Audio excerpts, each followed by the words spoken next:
Hello and welcome to Coffee with Dr. Carla. I'm Dr. Carla. This is Emmy, and we are glad that you're here with us today. Our goal is to talk about some mental health related things and hopefully start to end some stigmas around them.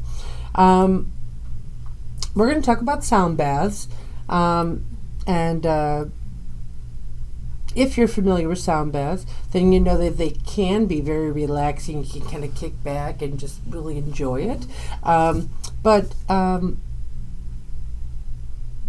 there's no guarantee that it's going to be relaxing because all those vibrations are hitting you at a cellular level, and depending on what's happened to you in your past, you may have different experiences. It may experience some really strong emotions. So, I mean, as much as I really think everyone should try, sound bath and, not just give it a one go because they're all different, it would not be fair to only paint the positive, lovely, right. Disney version of it. I mean, let's be realistic that, sometimes those strong emotions knock us out for a bit. Yes. And so I guess talk a little bit about that. And then as a facilitator, how do you read that room? And when might you not want to do a group one versus, and then instead maybe, go for something that's more individual, a little bit more intimate. So there you go, 19 questions. Yeah. Shoot, yeah. So the first part of your question was, remind me. How do you, let's talk about those strong emotions, right? The strong emotions. And then yes. what okay. are some of those? And Gotcha. then on the flip side, how do you as a facilitator manage those? Yes. Thank you. Yeah. So, like you were saying, every sound bath is going to be different. Depending what you bring into that space, that impacts you. Right. So, if you've had a really bad day, or you just got really bad news, that is probably going to come up. That's what happens. If you are currently working through a traumatic event that has happened to you at any point of your life, it's more likely going to come up. Right. But part of it is just, again, the intention and how strong the intention is, as well as the type of sound bath you go into, because there are different types of sound baths. Right. Some, not some, a lot of them do a lot of stuff around de-stress, relaxation. And again, it's that intention piece that they're bringing in and encouraging other people to bring in. So if it's a big group, everyone comes in, they're all vibrating with the intention of relaxing, you're probably more likely going to relax. Right. It's part of it's a mindset thing. You have to be open to what's going to happen there, right. Curious about what could happen there, right? So if you're going in skeptical, it probably will not be a good experience. Yes. Right, yeah. But fingers crossed. Yeah. But yeah, different instruments can bring up different things as well.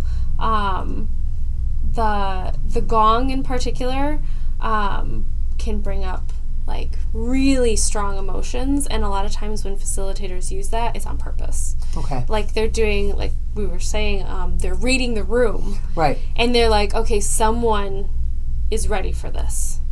Either they feel it in the air, or someone's moving around, and it's I'm thinking they might need some sort of release. Right. And they hit that gong and they go for it.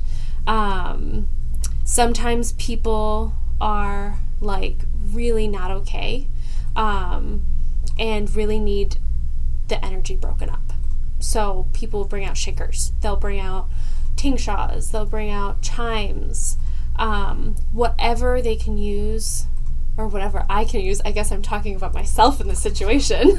But you've been a practitioner and a participant too, so I mean you've experienced this from both sides. Yes. Right. And so the energy breakers are great, and sometimes especially when you can feel the amount of work people have done, because there is a shift.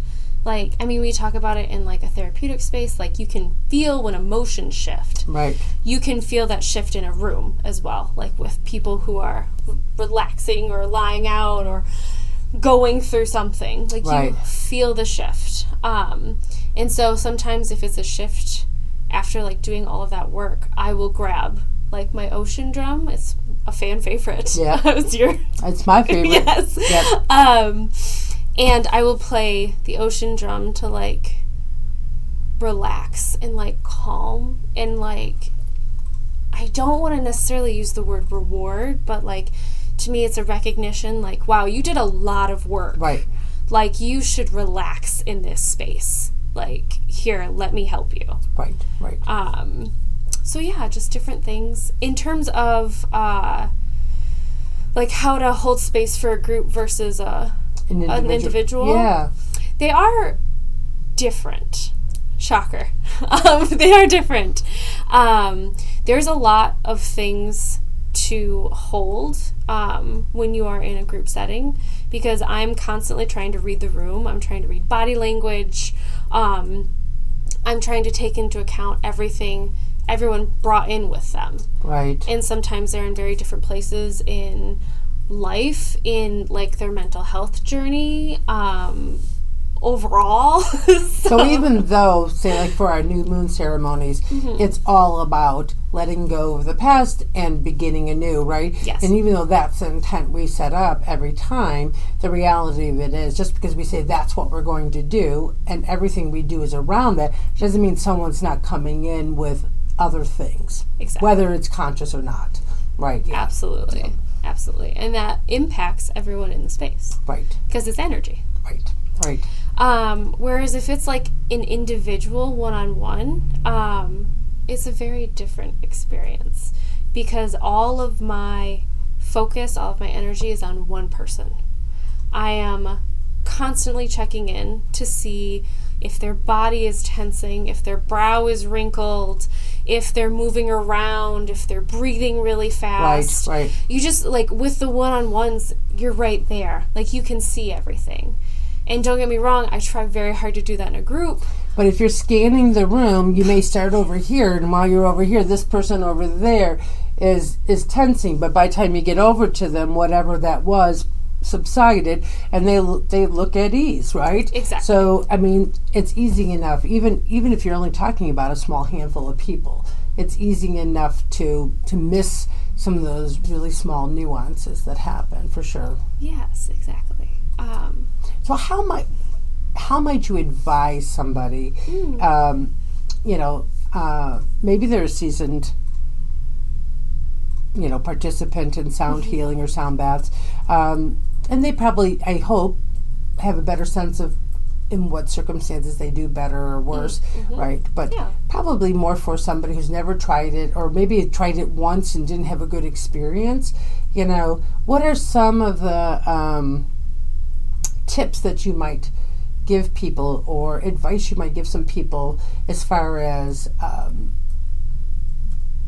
helping them to enter into that space, to really be curious to see how it might help, right? If your first experience is problematic, maybe it's scary, maybe it just is too weird for you or whatever, then you never go back, and you could potentially be missing out on all sorts of wonderful things, right? But what are some of the things that maybe they should pay attention to so that they can start to discern, whether or not these are good fits for them or not? Yes. Part of it, I do think, is like the type of sound bath you're going into. Like, if you are going into a sound bath that is like, this is meant to be relaxing, this is meant to calm your mind and de-stress you, that's very different from a sound bath where they're like, hey, you want to explore what's going on in your mind and your body. Right. Like, we're going to dig deep. Like, depending on where you're at, you're going to want to pick a very specific one. Because the energy in the room from the participants as well as the facilitator, very different. And so would it be reasonable to ask, what is the facilitator's intent, or what's the intent of this event? Yes. Okay, so that's... I absolutely, yes. Okay, good. I do recommend that. I also highly recommend hydration. when you are in a sound bath, you are way more likely to get dehydrated. Okay. Because what happens, for those who have not been, the reason it's called a sound bath is because it feels like the vibrations are washing over you. Okay. And so it is like you're vibrating. Like you are vibrating. Right. And you're more likely to get dehydrated, especially the closer you are to the instruments. Gotcha. So maybe if it's your first one, I would recommend being a little farther back. Okay. But hydration. I also recommend eating, and this may just be a me thing, but like an orange after a sound bath. Oh, okay. Or an apple. Part of it is like the citrus, that flavor. It's like a little shocking. Okay. And it helps you like be present in your body. And it's sweet, so it's right. It's good. But those are hydration and citrus are big ones that I always recommend. Cool. Yeah. So, I mean, whether you guys have tried a sound bath or not, I encourage you to continue to be curious and explore. If you've never tried one, get out of your comfort zone a little bit. I think you might be surprised. So remember, you can change your thoughts, discover your potential, and transform your life by focusing on your overall well-being. So until next time, continue working on being the best you possible. Bye.